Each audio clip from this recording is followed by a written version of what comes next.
This was the scandal when the American public got to learn that our CIA was actually trafficking drugs and weapons throughout South America. What I'm about to tell you guys today is going to positively blow your mind. I just cannot see how this would lead to anything other than a full confession from the government about the military's involvement in his assassination, but I'm just going to deliver the facts and see where they land. There are sort of smoking guns in this that are missing, right? It's one thing to point out all the lies, but we need to also have solid, concrete proof of something that took place that was out of the ordinary in the days leading up, maybe, I don't know, a planning session. Well, I got back home after this very intentional prayer and did my routine, had a very late dinner, went up and said goodnight to the kids, got myself ready for bed, sat in bed, and I thought, you know what, I'm just going to open the tips box. And I kid you not when I say that it was the very first email that I saw, the very first email that I opened up, and it really didn't have any details. It was a young woman, and she said, "You really should call my friend. It is absolutely urgent, and he has information that you need to hear. And don't tell me why. I don't know what came over me, but maybe it was this intentional prayer." I said, I'm just going to call him right now. 5 minutes, not even 5 minutes after this email hit my inbox, I was calling this person, and I had no idea what it was going to lead to, whether it was going to be a totally insane person or whether or not it was going to be a very swiftly answered prayer. The person that I spoke with, his name is or was Harry, and he told me a story which I have since fact-checked various elements, the elements that I could fact-check, and it's legit. This is a legit story that I'm about to share with you, and I want to say before I relay it that the descriptions of the people are based off of his own memory, but the facts pertaining to where he was, whether he was where he says he was, for the reasons that he says that he was there, he is being honest, okay? I can tell you that he is being 100% honest, and you are free to look further into this. I am certain he is going to probably be doing a lot of interviews in the near future. I can also factually state that there was an incident report, so this was recorded, and what transpired on September 8th that caught him by surprise was something that he thought was a part of a broader military conspiracy against him. He could not fully comprehend why what was happening, okay? So let's start actually 35 years ago, because you need to know who this man is. In 1990, this young man named Harry Myers discovered something that would shape the next 3 decades of his life, okay? He was at the bottom of the military chain. He was just 20 years old, and he was put on what was actually a brand new command, the first ever Joint Task Force 6.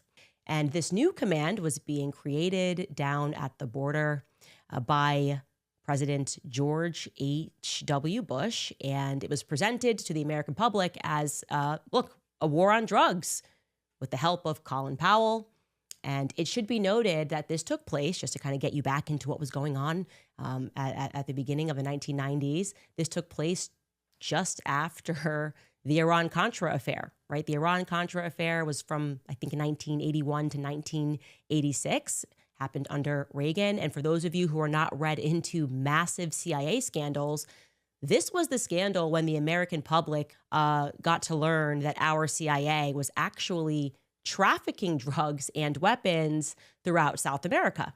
A scandal which, if you guys have followed our Epstein series, we now know that he was also involved in the Iran-Contra scandal. It essentially shook the foundation of Reagan's White House. And during that time, during Reagan's tenure, George H.W. Bush was the vice president, okay, throughout this scandal. So when George H.W. Bush then decided that he was going to run as a president of the United States, and he did run and he ran in 1988, just a couple of years following that affair, he had to really hit hard on drugs at the border, and declare that this White House was going to do all that it could to stop these drugs from flooding into America. Take a listen to him saying what they were going to be cracking down on. This is crack cocaine, seized a few days ago by drug enforcement agents in a park just across the street from the White House. It could easily have been heroin or PCP. It's as innocent looking as candy, but it's turning our cities into battle zones, and it's murdering our children. Let there be no mistake. This stuff is poison. So you hear the directive from the then president, H.W. Now, our protagonist in the story is Harry, right? He's 20 years old, and he's at the bottom of the military totem pole, and he gets attached to this new command, this new Southern Command. Previously, there had never been that joint task force, and specifically, he was a part of an operation that came to be known as Operation Catacomb. He describes himself, and I'm going to put this in quotations, as a lowly military censor guy assigned to this Joint Task Operation 6, and they were to cover half of Arizona and Mexico. And I'm going to read this next portion of his story directly from him, okay? And I quote, "In just 6 days, I planted sensors, translated data, and skipped the chain of command and gave proof of the existence and pinpointed the location of the first ever discovered Sinaloa cartel underground rail tunnel. By passing directly through to lower Border Patrol agents, I skipped command and directly, a Border Patrol agent was able to skip his command and directly sought a warrant to raid the tunnel, which avoided tipping off any compromised commanders that were working with the cartel. Thus, why it resulted in such a big bust. Most importantly, it did not give time to remove photos that were on the walls on the Mexican side, where our Joint Task Commander, who was a high-ranking Border Patrol, was actually in the photos in that house, posing with El Chapo and Felipe, his architect. And there were other U.S. Marine officers and Mexican law enforcement officers and military that were in those photos, okay, end quote. So just to be clear, he discovers this tunnel, somehow skips the chain of command. Now they find this massive tunnel and, oh, wait, why are military commanders and high-up people in the military in pictures with El Chapo? What's going on here? I'm going to pause here to let you see an old news clip regarding this explosive discovery. Where the smugglers would start their illegal trip to the U.S. Authorities said when the tunnel wasn't being used for drug running, the smugglers would flood it with water. Let's say we came over here with some technology trying to detect this. It would look like an underground stream if it was flooded. Federal agents said the tunnel cost at least $1 million to build and had probably been in operation for 6 months to a year. Last November, customs agents received a tip that a sophisticated tunnel was being used to funnel cocaine into the United States. This type of tunnel is not an amateur operation. It's a highly sophisticated engineering feat that took place. Mexican authorities were also involved in the investigation and the raid. Earlier this month, police seized 2,000 pounds of cocaine, which they said came into the U.S. through the tunnel. The drugs were headed for Southern California. And what's not said in that news clip is there were pictures of United States military men in that house. What happens next is predictable given what we now know. Harry's superiors take the credit for the bust, and he's going to continue what happens. I'm going to, again, quote him verbatim. Quote, "On the surface, I was given a small reward, an Army medal. I have the write-ups for those awards mentioning me and my critical role in this mission's success. That said, U.S. Border Patrol members who recognized me as being the agent responsible for the bust did not like seeing that I wasn't being appreciated more and resented my higher-ups for taking the credit for the discovery.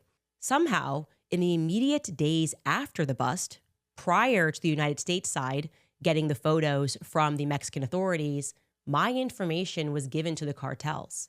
In continuing the mission, me and one Border Patrol agent were sent to Naco, Arizona, where I was approached by a cartel member confirming my identification by rattling off my mother's name, address, my high school, my friends, everything listed in my clearance packet, which was supposed to be locked in the custody of the Joint Task Force 6 commander, whose picture was with El Chapo and about to be discovered.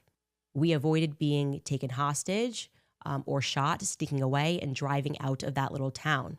I was taken back to Fort Huachuca with the U.S. Border Patrol agent I was with, believing, since I was just a young 20-year-old, that I must have somehow compromised my own ID. The next day, I had a debrief with the Army Criminal Investigation Division and a prosecutor from Tucson, Arizona, informing me of how my ID became compromised. I was told that I was then going to be put in witness protection.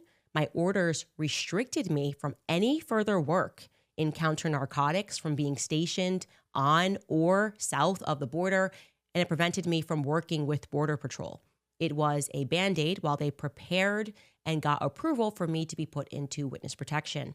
Also, to protect me, the mission and the prosecutions, I was also put under an NDA gag order, which was dated out, okay, look, it says 1990, to May of 2025 to prevent me from mentioning this entire ordeal. The witness protection entrance never happened. The ball got dropped. I never got contacted for it. From what we uncovered, a deal was made with the compromised U.S. Border Patrol agent commander. Okay, so let's pause and just recap there very quickly. And I'm going to tell you what this has to do with Charlie Kirk, okay? So I guess in a sentence, a young military man did his job excellently. He accidentally stumbled upon, or actually, accidentally stumbled upon the fact that our government was implicated, not in fighting the cartels, but working with the cartels. And suddenly he realizes after some time that the government then feeds him, or somebody spitefully, perhaps his commander, fed him to the cartels. And now he's on the run for his life. What happens over the course of the next 35 years is he's hacked. He says that he goes through abusive litigation. He is harassed. He says there are narco attorneys that attack his credit. He has police records, by the way, for all of this. He has presented evidence for this. But throughout a certain point in time, these police records were virtually disappeared. He had been reporting that hitmen were coming after him. He had names. This was a 35 years long ordeal. He now has all of his paperwork thanks to some county clerks who did the right thing and were able to dig up these records. But you name it, this man has lived it throughout the last 35 years, okay?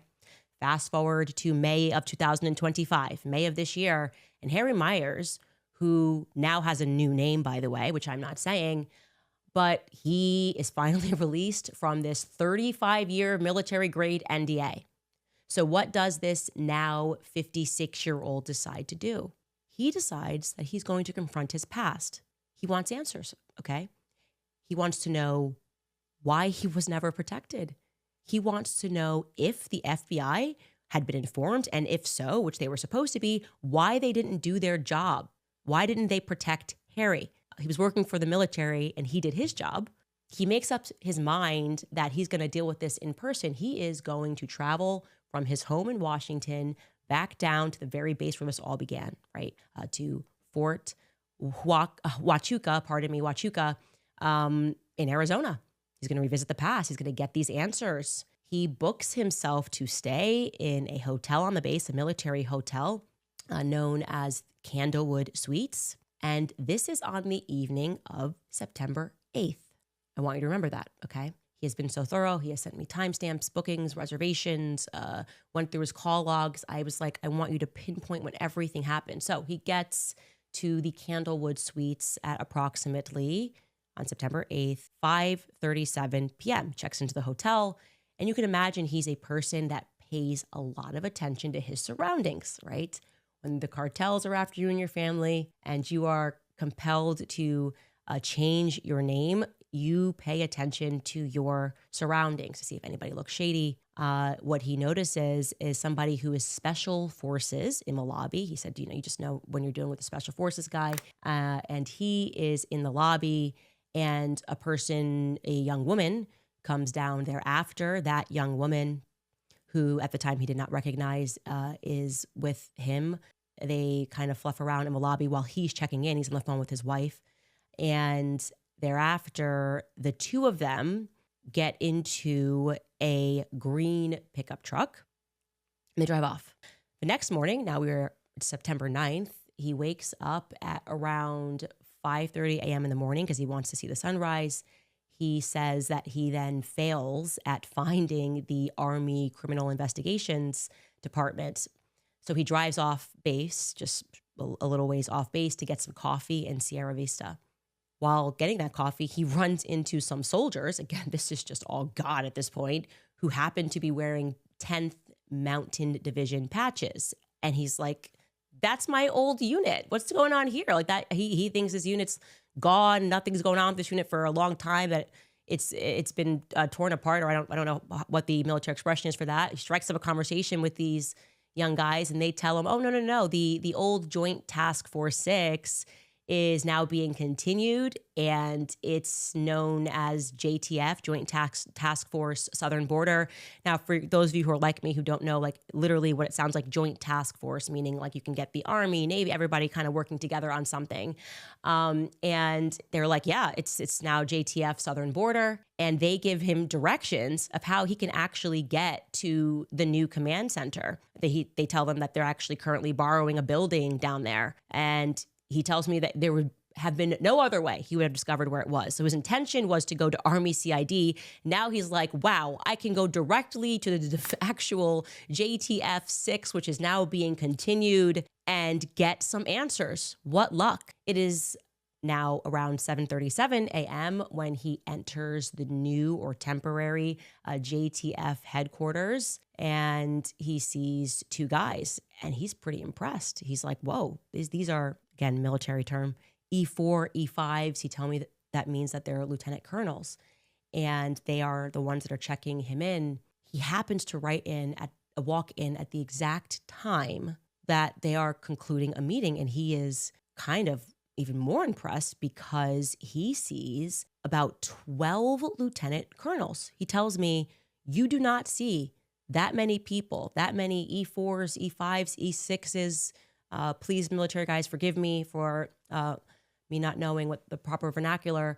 But he just goes, well, what's going on? He's like, you don't see this unless you're at the Pentagon or you're at the White House. You just don't see this many high up the food chain lieutenant colonels. He's going, man, this is a pretty important meeting. And then he sees three men walk out. The way was the commander of force protection. Best he could tell, he did not get the first name. He did get an incident number, which I should have had prepared for you, but I can find it here in our chat because he sent me that too. He said, there would have been no record for this if they didn't swarm me as if there was a bomb threat, because now, of course, there is an actual incident report, and he believes that this can be FOIA requested. And that report number, if you will bear with me, I'm going to read that to you all because I think this is going to take really the whole world to investigate. It is 8611-2025-MPC446. So that is the report number that was given to him by this Captain Commander Neff. And like I said, he has given me I could have just put up documents upon documents, certifying that he was there, certifying that this happened, whether or not his descriptions and whether or not the people that he thinks he actually saw at this base, I don't know.